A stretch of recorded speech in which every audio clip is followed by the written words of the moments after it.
যাদবপুর কাণ্ডের আপডেট আপনাদের দেব। শিক্ষাবন্ধু অফিসে আগুনের ঘটনায় পুলিশের তলবে গড় হাজির বিক্ষোভকারী ছাত্ররা। কয়েকজনকে জিজ্ঞাসাবাদের জন্য তলব করে পুলিশ।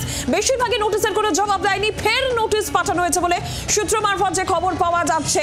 যাদবপুরে কাণ্ডে শিক্ষাবন্ধুর অফিসে আগুনের ঘটনায় গড় হাজির বিক্ষোভকারীরা। আরো বিস্তারিত বিষয় জানাবেন পিয়ালি মিত্র রয়েছেন টেলিফোন লাইনে। পিয়ালি, কি জানাচ্ছে পুলিশের বিষয়?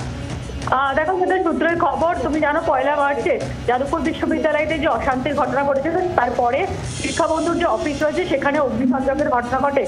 তাতে একটা মামলা রুজু হয়েছিল এবং সেই মামলাতে পুলিশ তদন্ত করছে। এর আগে কয়েকজন পড়ুয়াকে ডাকা হয়েছিল, তার মধ্যে বেশিরভাগই কিন্তু গড়হাজির ছিল।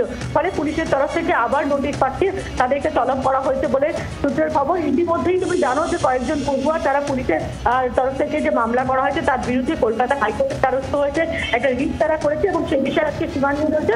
অন্যদিকে পুলিশের তরফ থেকে যারা গড় হাজির ছিল তাদেরকে আবার নোটিশ পাঠানো হয়েছে বলে সূত্রের খবর। বাংলার আওয়াজ, বাঙালির আবেগ, জি 24 ঘন্টা।